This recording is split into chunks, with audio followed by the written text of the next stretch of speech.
Alright, so the trailer for Zach Cregger's Resident Evil has released, and some fans are not too happy with it. I'll be the first to admit, I can't really call myself a true Resident Evil fan, although I really enjoy playing the games. My first introduction to Resident Evil was Resident Evil 3. What? Bro, what are you talking about, man? No, I mean the original Resident Evil 3. See, I remember sitting in the living room watching my dad play RE3 with nothing but the light from the 30-inch fatback TV to illuminate the space around us. Seeing him play as Jill Valentine fighting zombies, never knowing when Nemesis would show up, was the reason why I fell in love with survival horror. Games like Silent Hill, Dead Space, Left 4 Dead, The Suffering, and The Evil Within are just a few examples of why, on top of being a horror fan, I love this genre so much. When it comes to the live-action adaptations of Resident Evil, aside from maybe the first two films with Mila Jovovich, most of what we've gotten have been nothing short of mediocre. And those movies were okay for their time, so a faithful adaptation is long overdue. But honestly, after watching the trailer, reading and hearing some of the reactions, I can't help but think a faithful adaptation may not be exactly what we need, but we might get it anyway. Let me explain.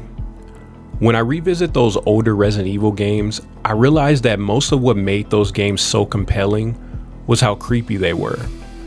Now clearly the graphics of the original games are dated compared to what we have today, but there was always a spooky immersion around hearing the footsteps of characters walking down a hallway, or a stalker character popping up at random moments when it's quiet. It wasn't just about shooting zombies. Enjoying the game came from learning how to be strategic with your resources while surviving the random spark of enemies and not knowing if danger lurked behind doors or around the next corner.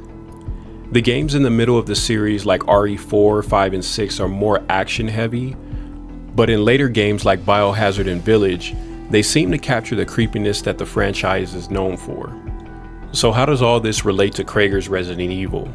From the looks of the trailer and the little that is shown, it seems like he is dedicated to capturing that same frightening, spine-chilling atmosphere you get when you play the games.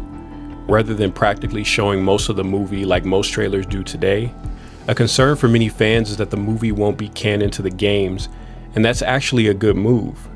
The games should exist in their own universe. I really don't want a one-to-one copy or adaptation of the video games. What is refreshing is how this movie is somewhat of an original idea, but it isn't ignoring the Raccoon City outbreak that is obviously canon. Basically everything that we are familiar with in the initial outbreak is happening, but instead the focus will primarily be on a random character and his experience with stuff like this. By the way, if anything, I'm very curious what the heck this is. This alone has me interested in the movie. Most of what we got in the past has been highly underwhelming to say the least, but it looks like this Resident Evil movie will focus more on being a survival horror instead of a high-octane action film with zombies. Cregger has had back-to-back theatrical successes with Barbarian and Weapons, and with those films he made horror feel actually horrifying. There's this eerie feeling you get when you watch certain scenes in both of those films that makes them feel unsettling. I won't go into detail, but if you've seen those movies, you understand what I mean. If you haven't, you should definitely watch both movies after this video, just so you understand the kind of Resident Evil movie we might be getting. I get that some die-hard fans of the franchise are weary of Zach Cregger's direction, but honestly, his version of Resident Evil may just surprise all of us and be the most faithful adaptation we've gotten so far. So what did you think about the trailer? Does it have you excited or worried about the final product? Or are you just cautiously optimistic and willing to give it a chance? Let me know in the comments below. Remember, keep believing, keep breathing, and as always, keep pushing peace. I'll catch you guys in the next one.